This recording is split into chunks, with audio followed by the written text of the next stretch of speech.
Right guys, today I want to talk to you about building simple strategies using our NinjaTrader COT indicator. So here you can see I'm on the NinjaTrader Control Center. Firstly, what I'm going to do is I'm going to go into Tools, New NinjaScript, Strategy.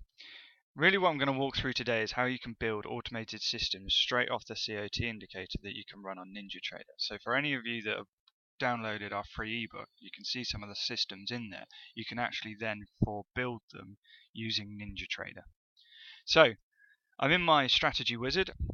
Firstly thing I've got to do is name my strategy. So I'm going to call it COT net position crossover.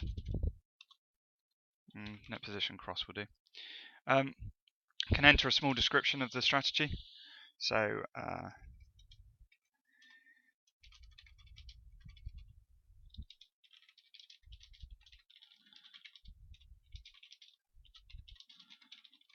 and what I'm going to show you today is a simple strategy that looks at the difference between commercials and non-commercials and enters an order off of that. For the time being, we're not going to need an input.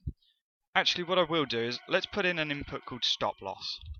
And this is going to be our default stop loss. And for the moment, I'm going to make it 100 pips. Now, I've put 1,000 there for 100 pips because I use FX pricing model, which means in order for me to get 1 pip, that would be 10 units because they're 10th pip units. So 100 pips is actually 1,000. So let's add our conditions. Go into add. Firstly, we find the LFCOT indicator. That's the one.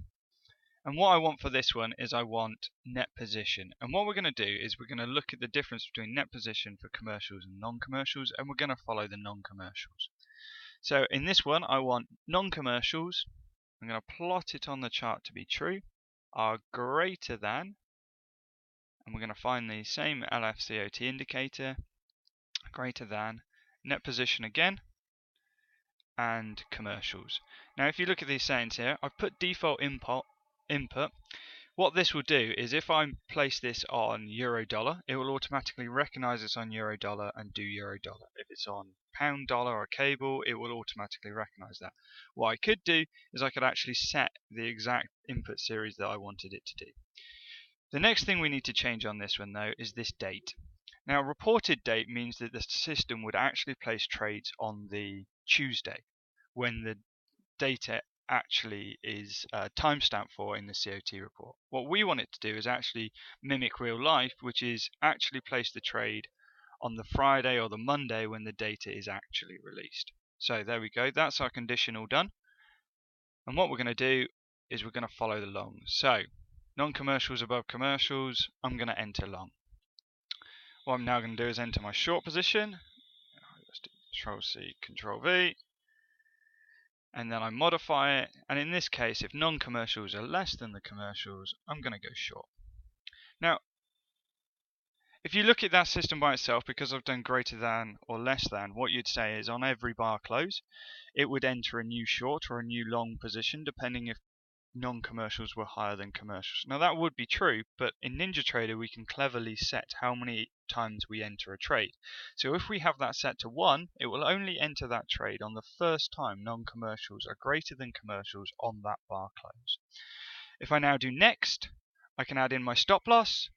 So we're just going to do a simple stop loss here. I'm going to do it by ticks, as we mentioned, and I'd set my user variable, my user defined variable, there you go, to stop loss. And simulated is an interesting feature. Simulated, if I put that as false, it's going to put in an order in the market which could get hit. If I put it as true, what it does is it waits for price to touch that point and then enters a market order. Typically that's a safer option because then if you get slippage on stops you don't get hit. Next, and finish to compile. Your system will make a nice noise. So once the system's compiled, your screen will then disappear. Now let's backtest this. So I'm going to go File, New, File, New, Strategy Analyzer.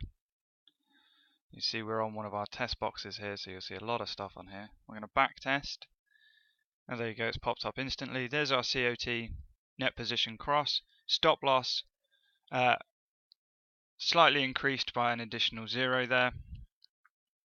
What I'm going to do is, well, let's backtest it from 2008. That's fine. We'll do it on a daily basis. And the standard we normally do our backtesting on is a mini lot. So let's run that backtest. Should be relatively quick. And there you go. Following the commercials, non-commercials, super wide stop loss. So chances are it's never going to get hit. You could play with that one. But there you go. There's a nice return for just following the commercials versus non-commercials. What we can do is actually load the chart. And there you go, you can see what it's actually doing. So here we go, here's some of the trades it was taking. In fact, it might be better if we squidge this up so that you can see them a bit more. And there you go. So very, very basic strategy, but you can see here how effective the COT report can be just using even the simplest of strategies. If you think here, selling short and trailing your stop down, if you used a nice stop loss system, would work far better than what we've done here, but it just shows you how effective these systems can be. Right, that's it for me for now, and we'll be back with the next installment soon.